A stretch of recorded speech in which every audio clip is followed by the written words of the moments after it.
Welcome back, everybody. This is episode 60 of the Harsch Review, your weekly entertainment podcast. My name is Sean, and with me is my brother Ryan. Ryan, how you doing? Hey, I'm all right, Sean. I'm about to fall into the ground. Got an issue with my couch. Your what? Yeah, I guess. What's going on with your couch? My couch. Well, I guess like one of the baseboard or something on the bottom broke. Had it for a long time. Are you putting on the pounds? I don't know what's going on. And I got a very small dog, so I don't think it's his fault.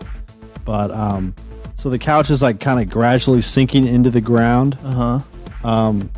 As we speak. So by the end of the podcast, I might be sitting on the floor on a broken couch. Is this like an IKEA couch or something cheap? Or you got it? Yeah. It's an IKEA couch. So I went to the store the other day and ordered a new couch. Sorry, I'm probably late.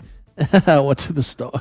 It's probably like as an adult, like it's probably the nicest couch I've owned my whole time of being out of the house, which for like more than 20 years. So I feel proud of myself. Well, you gotten mileage out of it. Yeah, I mean, I put it up on Craigslist, like, hey, free couch if you want to haul it away. Full disclosure, it's breaking. Like, so didn't get any bites. Yeah, no shit.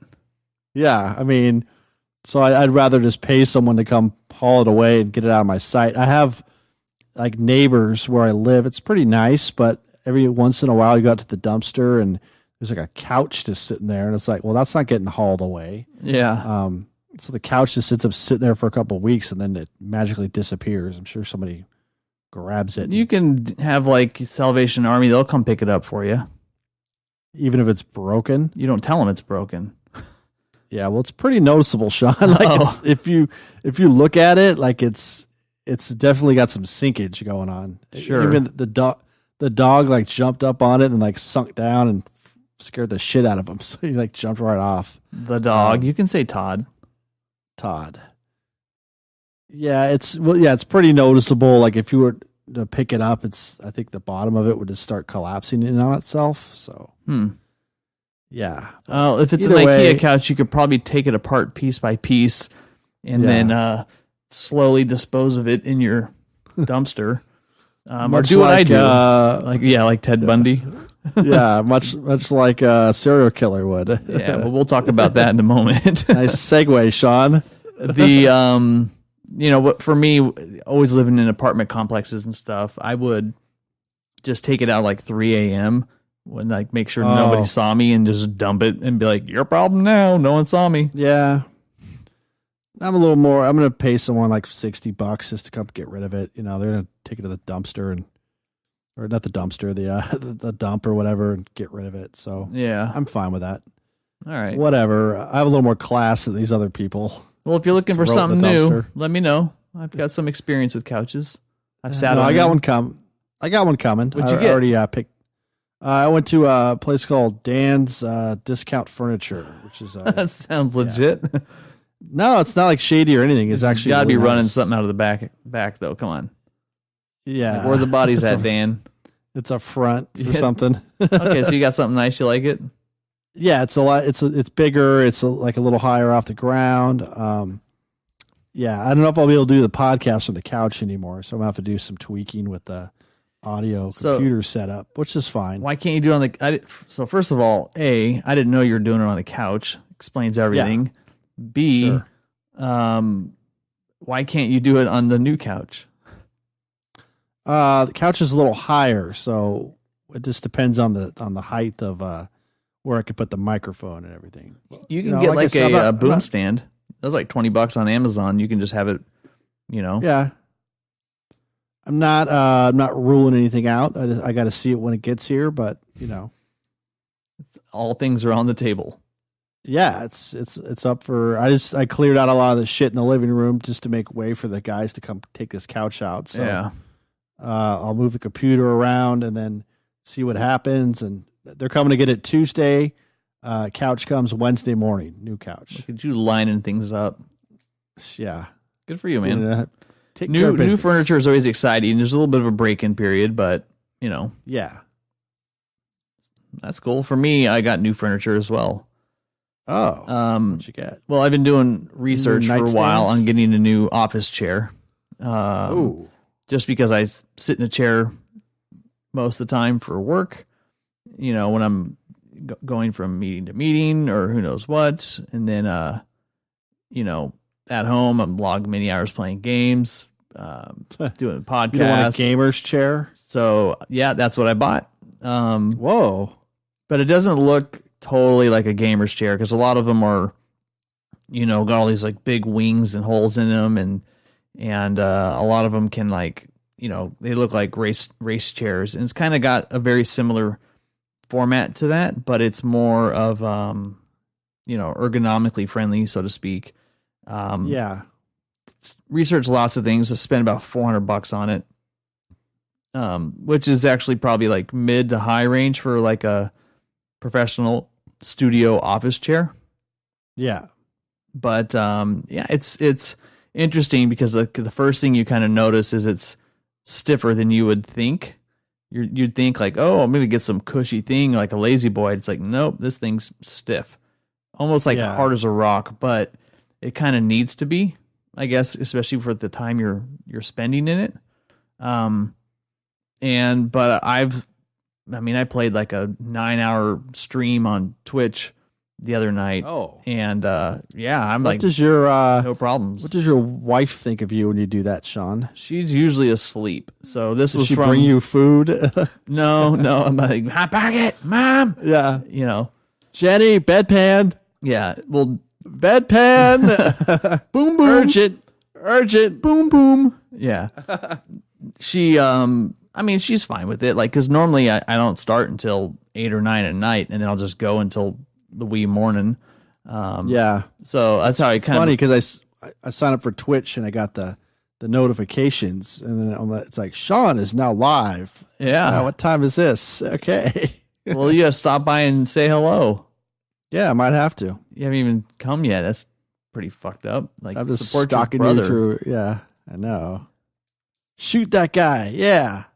Kind of. Chop that guy out in half with an axe. Yeah. Yeah. Get him with an axe. Yeah. So it's been nice. I enjoy learning about like new products and things you're going to buy or invest in, and so it was kind of cool. Sweet. Yeah. But outside of that, send you a picture of this new couch. Yeah, I'm looking forward to seeing it. What color is it? It's like a bluish. I'm gonna send it to you right now. Bluish. Yeah, bluish like gray. So it's not like a crazy looking blue. It'll be covered up with something anyway. So okay, like plastic, Mm-hmm. Like grandma's house. I respect that. No, just like a furniture cover. Oh, there it is. Look at it coming through. Yeah. Let's see. Okay, that's I don't see any blue. I just looks gray. Yeah, it's got more the nice blue little in flowers, person, but yeah, nice little flower pillows. That's nearly adult of you. Yeah. All right. Well, I hope you enjoy it. Looking forward to it. Yeah, absolutely. That we'll be enjoying it more. I wouldn't let him on there at all. That dog will stink that shit up. I mean, I had couches before, and Kevin kind of claimed one of them, and it just smelled like a foot by the time, he was done. Well, your dog stinks more than mine. My dog's pretty clean. Yeah, dogs are dogs, man. Their skin has the oil in it. Nothing you can do about that. My dog farted so bad last night, I thought he shit somewhere in the house. Mm-hmm. That's the worst I've ever smelled. But he's pretty. He doesn't gnaw on the furniture or anything in the house, which is good. Mm-hmm. I don't think he's on my bed more than anything. So he'll try. I'm sure he'll try and get on the couch when I'm around, but we'll see about that. All right, we'll see. Or not. I mean, yeah, who knows? Depends on what kind of day I've had. I'm not going to fight this battle. Jeez. You could get on the couch, just, All right, well, enough about the vehicles in which we consume entertainment. Yes. That's right. Very let's important get into part it. of our lives. We're going to be talking about the movie First Man and the Ted Bundy Chronicles, or Ted Bundy Tapes, or what's it called? Ted Bundy Tapes. Ted Bundy Tapes. But before we get there, is there anything else you want to throw into the ring that you've watched this week? I watched Leave No Trace last night. Oh, okay. Yeah, we talked about that a month or two ago. Yeah. Really, really good. It showed up on Amazon. I'm like, yeah, let's check it out. Really good. Just kind of sad. But basically, it's about a gentleman and his daughter who have gone off the grid. They live in the woods around Portland, and they're always kind of on the move. So it's like something threatens their habitat or whatever. They're sitting up. They have to move around.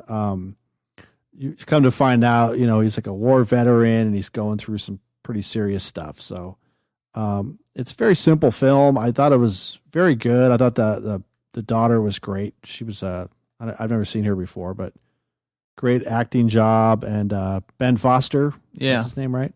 Yeah, he's outstanding. He's a great actor. He's an intense dude. He is, yeah. Everything he does is this. He was in like Hostiles for like 5 minutes, right? Mm-hmm. It's wonderful. Yeah, very, Nice. One of those guys. But yeah, it was a good movie. I liked it. It's very indie. I mean, it feels like it's all shot on location. It makes a lot of sense. What did you make of the ending? I mean, I kind of expected it, right? I mean, he just kind of part ways, It's like he comes to terms that like the life that he needs to live as a veteran is going to be different than his daughter. He can't subject his daughter to his lifestyle. You know what I mean? It's kind of sad. I mean, she basically tells him that, it's like, this is the way you want to live, but not me, and she's in a couple instances where they're settling down somewhere and she's starting to really like it. And there's some semblance of structure and order, and then it's just pulled away again. Mm-hmm. It's all him, but it's like he's not, there's probably a lot of people like that out there that just, they're not getting the care they need after the war, and then, or after whatever kind of service they go through, and then they just become drifters, and I'm sure there's a lot of that going on. Mm-hmm. But for sure. It was good. I liked it. Cool. All right. Anything else? Watched another documentary on Fyre Festival, the Netflix one. Oh, you watched that one? Yeah, I only saw the Hulu one. Yeah. Were you kind of sick of the content by the time you got through it after seeing the Hulu, or did it have something new? Not really. I mean, it was the same content. It's just a little bit more like fly on the wall shit. Like, they had a little more footage of him. Whatever, I forgot his name by now. Billy something. Billy McFarland, like him in meetings and stuff, but a lot of the same people. I ended up doing something else during it, so I was just kind of like half paying attention to it. But I mean, yeah, it's just whatever. It's a shit show, and that's just what it is. But you never really saw any like footage of the. It's like I don't even think there was a festival, dude. Like, right? I mean, there wasn't anything happening, or. Do you know? No, I mean, it doesn't seem nothing like happened. Nothing. I mean, like it was. People showed up, and no festival happened, basically. Right. But I don't know. I mean, like it was. They all got played. Yeah, I mean, a lot of the same content though. You still have that shitty cheese sandwich, and just the situation with all the other stuff. Yeah, this one seemed to move a little quicker than the other one, just in the pace, but like a lot more talking heads, some interesting comments. So, whatever. I mean, I would go with the Hulu one just because it gets a little bit more into Billy and his background. Mm-hmm. Even though he's a total like ass, it's like it's still interesting in terms of a story. But 2 documentaries in a week on the same subject, it's kind of hard. Yeah, it's a bit much. Yeah, it's a little bit much. But besides the other 2 things we're going to talk about, it's what I've been checking out this week. Okay. Mm-hmm. All right, well, let's get into it. What about you, sir? Anything else? No, nothing for me. Just what we're about to talk about, really. Nothing. Yeah. Nothing outside of that. I saw on Netflix Ted Bundy Tapes. It's a 5-episode miniseries just about Ted Bundy, the serial killer that was in the 70s, late 60s to 70s. And yeah, I mean, my first impressions was I learned a lot more about the guy than I had known previously. So that was kind of fascinating. Yeah. They had a lot of good footage, later in the timeline of him doing what he did. Some photos and stuff and documentation earlier on when he kind of started off. But to kind of set the premise, the whole thing is this guy goes into a prison and is interviewing Ted Bundy and records those conversations. And this is before Ted Bundy actually confessed to anything. And so eventually, after weeks of talking with him, he kind of got Ted Bundy to think about it from the point of view of somebody else doing these crimes and what, could he explain the mind of a person who would be doing this. And so then that allowed Ted Bundy to talk about these crimes, saying, well, in this situation, I would see that the killer is probably fascinated with doing something like this, and he probably would visit the crime scene multiple times. And, you knew it was him, but at the same time, he wasn't saying me. So it kind of allowed him to talk that way. But interesting approach too. I mean, that's pretty clever. I wonder. Yeah, I mean, it makes you wonder, because it seemed like for a while there was 60s on, maybe there was just a lot of these random serial killer things that came up, and the FBI was, as you've seen in Manhunter, right? It was just kind of in its infancy in terms of criminal psychology and how to figure these guys out. So, when you mentioned Manhunter, and weren't those the guys in this too? No. They interviewed the guy who got his confession and stuff, and they were part of the FBI doing interviews on serial killers. Right. Yeah. Those guys were, but they weren't the initial ones that went in, right? I thought they were, because it was the same timeline. Well, one of them was a journalist, and the other one was a psychologist, right? So possibly, but it's worth checking out. I thought they probably was hey, is this the same guy that Mindhunter? Yeah, that's it. Mindhunter, not man. I said Manhunter. I didn't even correct that. I thought you said it right. Oops. Yeah, sorry, listeners. Mindhead. Mindhead.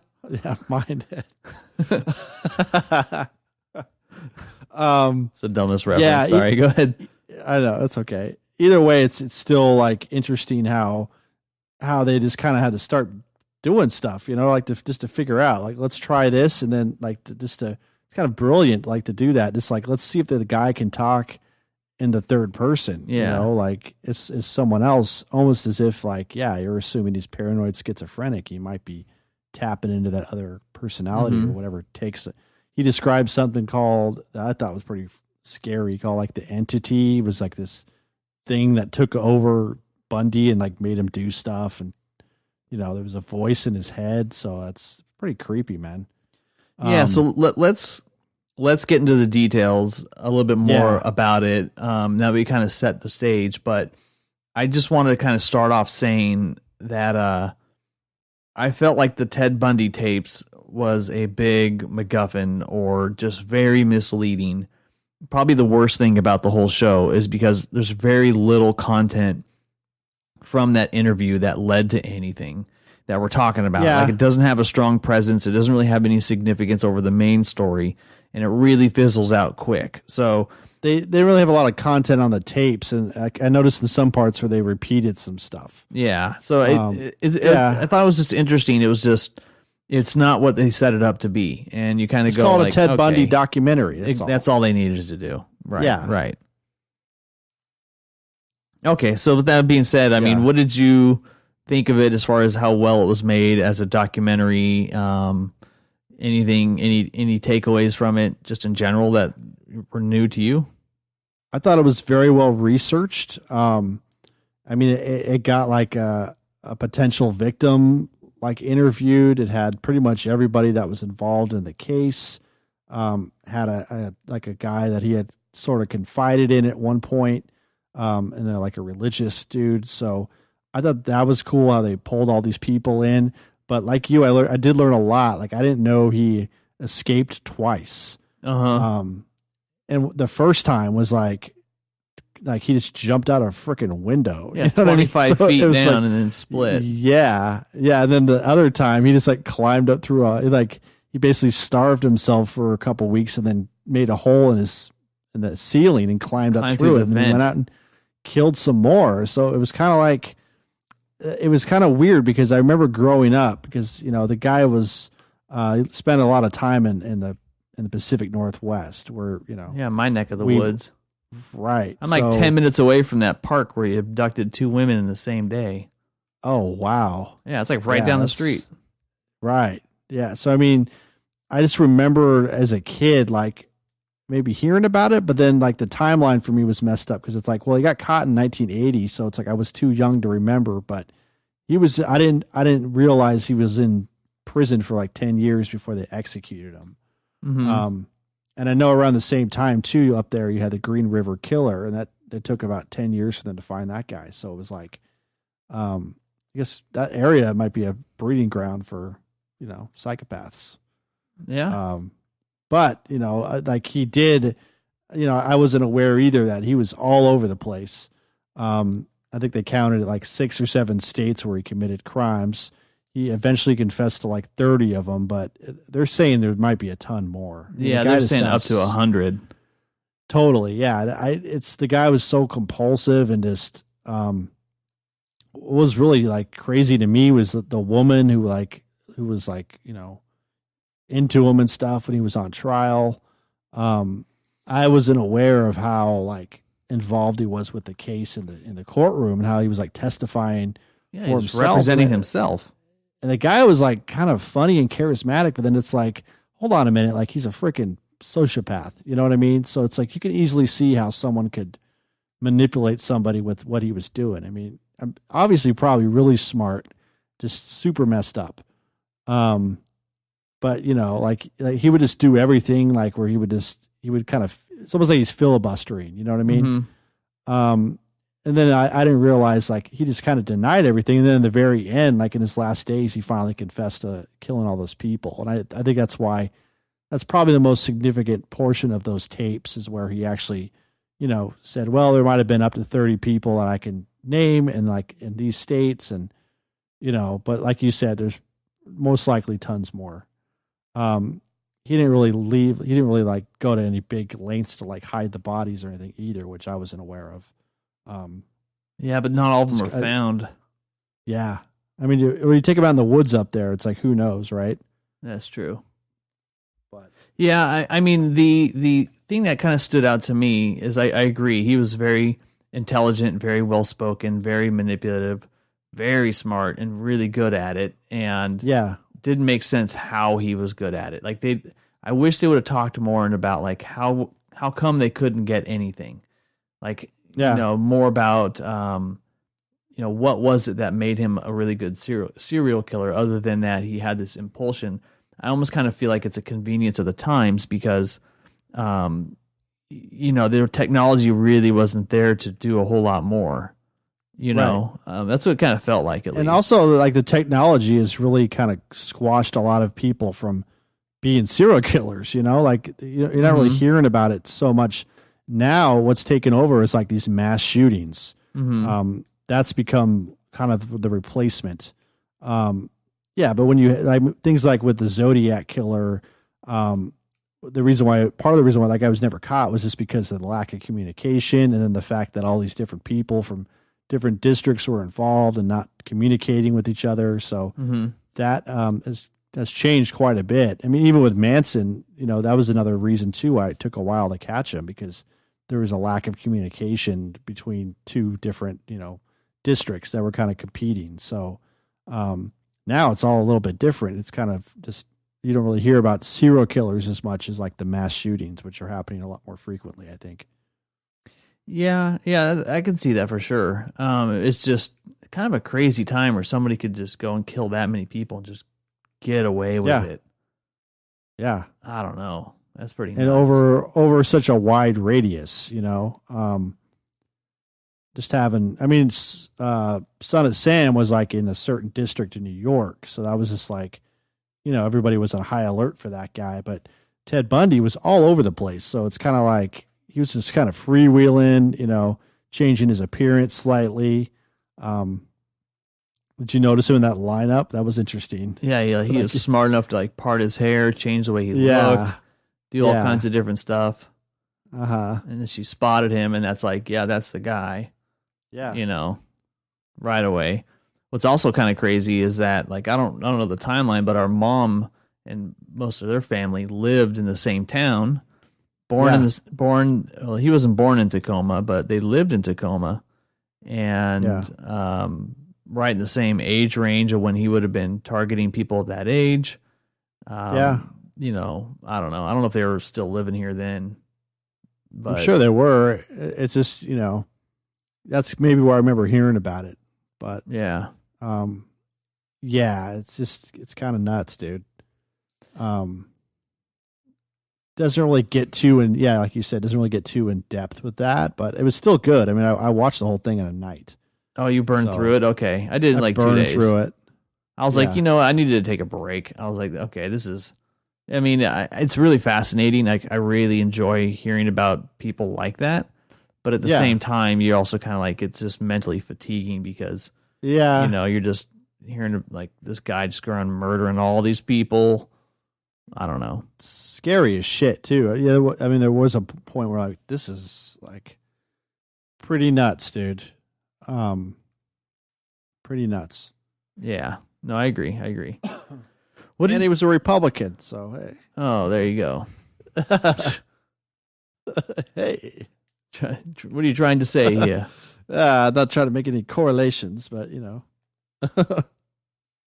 What did you think of the ending in regards to, it looked like a festival going on outside of the, when they killed him? Yeah, that's kind of like a foreshadowing of like the celebrity cult. You know what I mean? Mm-hmm. Like the guy was getting letters in jail, like love letters, and so it's really, like I said, a foreshadowing of like celebrity or just people hopping onto the bandwagon and, just to be on camera or just to act stupid or just to kind of latch on to something that's in the moment. Kind of sick though, It was a little weird that everyone's just like, kill him. Like, I get it, but at the same time, Bundy, it's at the same time, it's almost kind of like going like, okay, well, calm down. Do you really need to go and camp outside the prison and have a festival? Right. I don't know. Right. One of the guys is like, a lot of those guys were probably like 10 years old when he did all that, so it's like, and then they're in college and they're all getting loaded. It's like, okay, kind of extreme. Yeah. That's a little disturbing too, but no, I agree. Yeah. That was interesting how they did that, but it's like that celebrity media thing, it just happens. I mean, you don't really hear about it that much anymore with like people get put on death row and executed, but it does happen. Mm-hmm. I'm sure. But interesting. Well, I would say that this is a show for anybody who does like that kind of content, is interested about, serial killers, what makes them tick, but you're not going to get a whole lot of content into specifics of what happened or resolution on anything, which I thought was a little, probably the missed opportunity. And I think that they're trying to not, I think they're intentionally trying to like leave some details out. Well, you know why? Because they're the same guy who's directing it is there's a movie coming out. Is that the one with Zac Efron? Yeah. And it's like, he like looks a lot like him, dude. It's like he does, but I thought the trailer was not good. I didn't see the trailer, but he looks a lot like him. But it's from the point of view. It's from the point of view of his girlfriend when he lived in Washington. But I don't know how far in his life it follows him. Yeah, but that's kind of like that's the point of view of where it's told from, because she didn't believe any of this, but eventually she was the one who contacted police saying, I think this is the guy. Ted. Yeah. I don't know. I mean, it might be interesting. It's definitely not go to the movies and see it. I think it might be coming on Netflix. I don't think it's a theatrical release. Yeah, I think it was like a Sundance thing, and then they're just going to put it, I mean, I can't really see people flocking to the movies. No, I know. It's about a serial killer. Yeah. Well, I mean, at least in this sense. Yeah. But you never know. You never know. Sleeper hit of the summer, kids. Yeah. Yeah. So we'll see. I mean, I'm sure there's probably some books that are a lot more fascinating if it's really interesting. I read that there's online some cool books to check out. We'll see. I mean, it's just dark content, so it depends if you're into that stuff. Yeah. Oh, excuse me. But there's a lot of serial killers out there to study up on, kids. Yeah, get to it. Yeah, hey. All right, ready to move on? Sure. All right, let's so I texted Ryan and I said, "Hey, let's rent First Man. It's available on iTunes. It's the Neil Armstrong First Man on the Moon, Ryan Gosling. And it was directed by the guy who did La La Land. I forget his name right now. Damien Chazelle. There you go. Yes, which I thought was just a super arrogant prick when I saw him at the Oscars last time. I didn't see him. He's like 32, 33, very talented and successful for his age, but I just didn't like the arrogance. So it's kind of bittersweet when it's like Best Picture, La La Land. Actually, no, it's Moonlight, and then he's all bummed. Sorry. But anyways, so I thought this movie was rad. And so I was like, Ryan, check it out. Let me know if you like it. So I'm curious, what'd you think? I loved it, man. It was really good. And I don't see why people missed out on this. Yeah. It was a different kind of movie. The first thing that grabbed me was the first 10 minutes.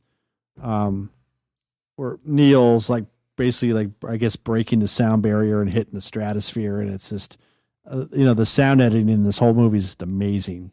I had the volume up decently low on my TV, and it was still shaking and reverberating, which is cool. But that whole moment was pretty intense, and I'm like, any movie that starts like this, it's going to be pretty good. So I thought it was well acted. I mean, this is a story that kind of needed to be told that she didn't really know about. One thing that surprised me the most is how long they actually prepped it. You start in 1961 with that first scene, and it basically takes you all the way up to 69 when the moon landing happened. I think they started prepping for the mission in 64 or 65. I think when they picked their people to as part of this Operation Gemini. So one thing I didn't see in the movie that might be baffling to some is they didn't talk about Stanley Kubrick and his role in the moon landing. Get out of here. They didn't really mention that part. So yeah. Pretty consistent with history. Buzz Aldrin, kind of a prick. Yeah. Kind of a, Good have you seen that casting on video? that part. Yeah, that guy's cool. Did you see that video of this is a while ago, Buzz Aldrin, some guy walked up to him and asked him about the moon landing was a fake, and Buzz punched him right in the nose. That's rad. Yeah, it's a decent video to check out. I think the coolest thing about this movie that it was kind of made it different than other space films was that it didn't really, everything you saw in space was from the point of view of the guy, pretty much everything. Yeah, it was over the shoulder camera type approach. Right. So you didn't get those big sweeping shots of oh, look at Earth. And so it was all, which was cool. I think it's a cool way to do it because it puts you right in the cockpit with these people. Mm-hmm. And I really kind of respected that. The CGI was pretty well done. I mean, these guys are basically flying around like tin cans, more or less. A lot of trial and error and a lot of appreciation for what they went through. So anybody who's saying the moon landing is a fake is, just doesn't know. Yeah, it was definitely an interesting thing because the first question you're going to ask is why does this movie need to be made? It's such a well-known moment, but no one's made a movie about it. And I think that's kind of why. So you could definitely tell that it's a pretty ballsy move on the director to go, nope, this is a movie that needs to be made and people will want to see it. But with that being said, after you kind of see it, it kind of makes sense. Why does it need to be made? And I thought that it's more about what's the mind like of somebody going through that experience. What was it like to be Neil Armstrong as you're going to go on the moon? And he's kind of a stoic, stale dude, so it worked right into like Ryan Gosling's approach, kind of like how he was in Driver or something. Yeah. Blade Runner. Yeah, Blade Runner. Exact same. Like he didn't necessarily bring anything new. Cells. Yeah. Interlinked. Together. Together. So he didn't really bring anything new, I don't think, to it as far as he did what he did, but yeah, I mean, you never really know anything about him. It's about Neil Armstrong. He was very stoic, like a little kind of cut off from his family too. That looked like there was a tragedy in his family early on, so that kind of set the tone for a lot of stuff. That was kind of always in the back of his mind, and he was a very also like upfront, kind of take care of business dude. I mean, you don't really know about that. Mm-hmm. And these are people that were like basically involved in a defining moment of a generation. So, I mean, that's one of those things. If you ask anybody in the '60s, like, where were you when Kennedy got shot, and then where were you when the moon landing happened? I mean, those are two big defining moments, and he was part of one of them. So it's like, but you never really get to know much about all the stuff that happened before and what went into that. Yeah, I definitely think that was kind of interesting. But it was, what did you think of the casting that was around him? I thought it was pretty good. Like in terms of this telling like a history story, like you don't want to. To me, it's distracting when you have like big name actors playing all the roles. But I did like seeing Nucky Thompson's brother. That was always great when that guy shows up in something. I can't remember, Kyle Chandler, right? He's the other scientist. He was like the leader of the team. The guy from Friday Night Lights. He's great. Yeah, he's great in pretty much anything I see him in. So I liked him. Jason Clarke was good. The little kid from Witness, grown up, was in it. Right? You know what I'm talking about? No. Lucas Haas. I don't know which person that is in the. He was the third guy in the on the mission. Okay. Not the guy. Yeah, he was like the pilot or whatever. He was the little kid in Witness. Okay. Yeah. My dog's messing with me right now. Sorry. Get away. He's trying to play with me. I thought the casting was pretty good. Mance Rayder was in it. Mance Rayder, stupid. That's what we do here. We just name guys that we don't know their names, but we do know what movies they were in. So we just reference that, right? You know what I'm talking about, though, right? Yeah, I totally do. Yeah, there you go. That's our system. It works pretty well. Like, let me Google is, back in the day, like you didn't know their names. Mance Rayder. Rack your brain, and then now you got Mance Rayder. The other guy that because I went and watched Apollo 13 afterwards. Oh, look at you! Just for perspective. Yeah, and it is not as realistic of a movie. Yeah, and you've got all kinds of, so you have Forrest Gump, Footloose, and Twister on Apollo 13, and then Lieutenant Dan got left behind. Yeah, that sucked. And then you got Ed Harris, Ron Howard's brother. Yeah, of course. I know, of course. Put him in everything he does. Yeah, I know. And so it was just I don't know. It's a good movie for its time.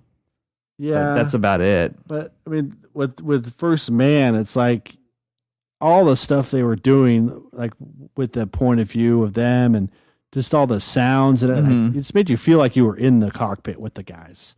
I mean, that's what I really kind of liked about it. I mean, it didn't really get into like all that, like, oh, let's put on some music and have fun and zip around the cockpit. It wasn't that. It was like, it was like they were trying to like talk to Neil. He's like, we got a lot of work to do, so we're not going to give you a status update right now. So it was kind of like business as usual thing, but didn't really devote like, like several times they were like in peril or shit was going to go wrong. And it created a lot of tension. I mean, you knew how, you knew they were going to be okay, but I guess the director with all the components did a good job of like drawing out that tension and being like, well, what's going to happen here?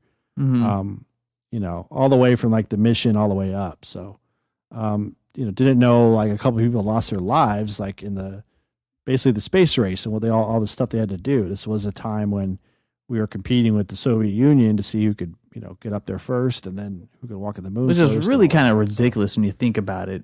Yeah, yeah. The fact that you had to compete with them anyways. It's like a big dick measuring contest. It's a bigger dick contest. Yeah. Look at mine. Look at mine. Totally was. Yeah, that's exactly what it was.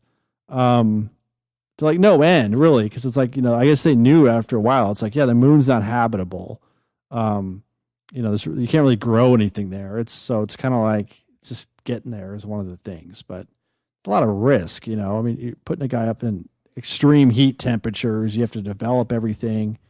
It was kind of almost like you're making shit up as you go along, but you have to really do a lot of trial and error. I mean, he said it really good where he said, you have to fail down here to succeed up there. That was one of probably the best line that encapsulated how everything went. Like you had to have so many failures to determine, how you can have a perfect mission. Yeah. And it's really low margin of error for how that goes. Yeah, absolutely. Did you feel bad for the dude who didn't get to walk on the moon? Yeah, it's almost like they just say, hey, guy, we'll see you later. What was his name? Yeah, exactly. See? It's Michael something, I think. That poor guy. Michael Scott? No. Yeah. Yeah, and you always wondered, like, you always thought there would be that moment, like, okay, Buzz and the other guy are going to have to figure out who goes first. Yeah, like who's jockeying for the door. It's like, is Neil like, hey, Buzz, your shoe's untied. And then he like yoink. runs out the door. Yeah. The other guy, the command module pilot, was Michael Collins. Michael Collins, that's right. Yeah, that's him. So, yeah. Way cool though. Yeah, cool it was movie. interesting. I mean, it was. I've loved like space. I've been fascinated with it, so it was cool to see this. Yeah, I had no expectations of what it was going to be or anything. Mm-hmm. Yeah, but yeah, I enjoyed it. The most of the complaints about it have been because they didn't show you the whatchamacallit. They didn't show the American flag getting placed. Well, but it was there. Who gives a shit? Yeah, it was there. But I mean, one thing I did like about it was they didn't really harp on that aspect of it too much.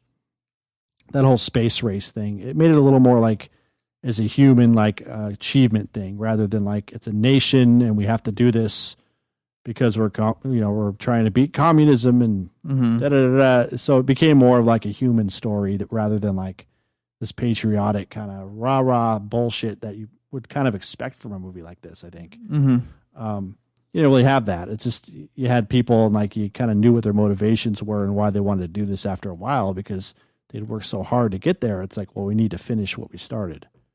Yeah, when they asked, I think Ryan Gosling about that, he mentioned something about how Neil Armstrong didn't really view it as an American accomplishment.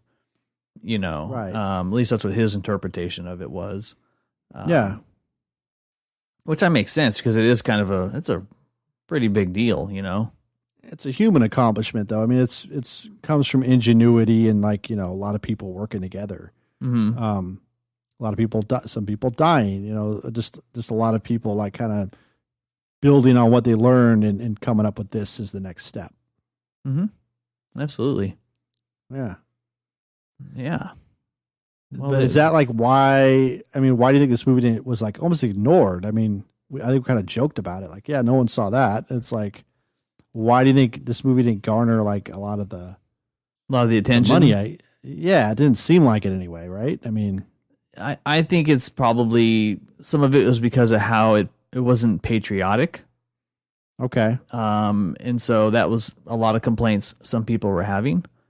I think that there is also, people complaining, just about the execution of it, so to speak, because it isn't your typical space movie, so how it handles certain things, I don't know. I just think that it grossed $45 million in U.S. and Canada. That's not a lot. Yeah, right? No, that's not. Yeah, I don't know how much it cost to make, but that's not a lot at all. Yeah. It got good critical reviews. So, that's, I rented it and I was like, you know what? This is something I wouldn't mind buying, Yeah. So I really liked it that much. I thought it was just really well made. So, anybody who's interested, like space movies, I think it's pretty rad. Sure. Spielberg was executive producing it.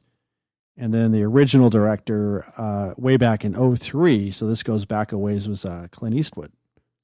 Oh, okay. Well, yeah. Thank God he didn't probably decided to do Gran Torino instead. It's like he's a man known for get off my moon. Very little takes. It's like one take. He's like, yeah, all right. You sure you don't want to do another one, Clint? Good enough. Mark it, move on. Yeah. Get off my set. Mark it, move on. That's every story I've heard about that guy. It's just one take Clint, Yeah. Well, right. You sure we want to do another one? No. Nope. Let's take a lunch. Satisfactory. Nap time. Right. Yeah. Feel the bowel movement coming on. Yeah. Yeah. So there it is. First Man. It's nice to have a space movie I wasn't expecting. Better than Gravity. Gravity's kind of terrible when you think about it. Yeah. And everyone's like, it's so good. And you look at it and you go, really? Really? Not really. Yeah. Yeah, no. Sorry. No Gravity. So what else is around the corner? Anything you're looking forward to as we kind of get out of talking about First Man? I'm going to just wade through the Marvel stuff, honestly. I don't know if I'm not really, we talked about this before. I'm not really down to see Captain Marvel. I just don't give a shit. I'll go see the Avengers. Like I did like the first installment, Infinity War. Yeah. I liked it. It was good. Good popcorn movie. But Captain Marvel, I'm not feeling it too much. Here's my thing about it is if it doesn't look like something I want to see based on the merit of itself, meaning remove it from the connection of it plays in this grand, bigger, Marvel timeline, it's not a kind of movie that would interest me. It just, I haven't seen anything in it that would be interesting. Now, Wonder Woman is kind of a very similar movie as well. I saw it and I enjoyed it, and I'm sure I'd probably feel the same way if I went and saw this. But it's not going to have any. It's just the marketing alone and seeing it. Like, there's nothing that really captures me. So the question is am I going to go see it simply because it's what you're supposed to do, being part of this whole Marvel thing? Or if you're running a successful podcast. Yeah, I know. It was an obligation. Yeah. But I mean, seriously though, like I think a lot of people might go and see the movie that probably don't really have a lot of interest in it. They don't know shit about Captain Marvel, just like me. The Skrull. And it could be an opportunity to learn something new, which is great. Always. But doesn't necessarily mean that that's what I want to do. I don't like being sold or marketed to stuff that on first pass just doesn't look exciting. Like, that movie looks rad. I'm interested. Tell me more. Like, I don't feel that way about any of it. No, I'm good. So yeah, that's kind of where we're at. Yeah, I mean, maybe I'm just not as informed. I'm looking forward to the Tarantino film, but I'm always into that guy's film, so that's fine. But it's like you don't really know what else is coming out, so it's kind of like a lot of the good stuff probably won't come out until after the summer. So you're going to get a lot of remakes this year coming out. I know, right? It's like, hey, live action, let's redo this. Everything. Yeah. Yeah, there's a lot of people running out of ideas in Hollywood, Yeah. But wah. Boo-hoo. Boo-hoo. Yeah. Toy Story 4. You got a new Phoenix movie. You got Dumbo. You got The Lion King. Kind of looking forward to The Joker, and the second chapter, It, might be good. Mm-hmm. There's a new Hellboy coming out. It's like 2.5 hours long. Yeah. John Wick, chapter 3. I haven't seen chapter 2 yet. Yeah. Don't mess with the man's dog or his car. That's what it should be subtitled as. Right. Don't mess with him, period. Yeah. Yeah, not much else though that I'm like really excited about. I see this picture of the Irish man with stupid Robert De Niro making that stupid face he always does. Was he like smirking, like a downward frown, like a? It's like, what do you think of this? And he's like considering like what to eat on a menu. Yeah, like, a little bit. You insult him a little bit. A little bit. That's stupid face he's always making. Yeah, that guy used to be so good. God, lost it. Fall from grace. Total. I think you just start phoning it in, because then you're like, this is paying the bills. Yeah. Phone it in. Yeah.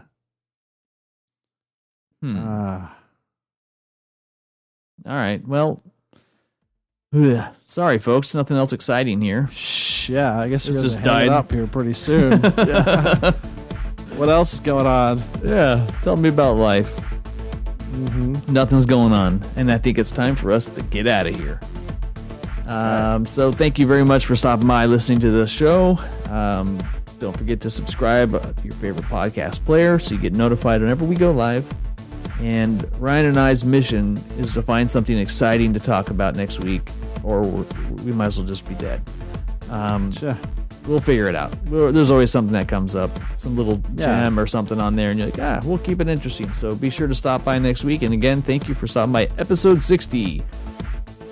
Harsch Review. My name is Sean. And I'm Ryan. Take it easy, guys.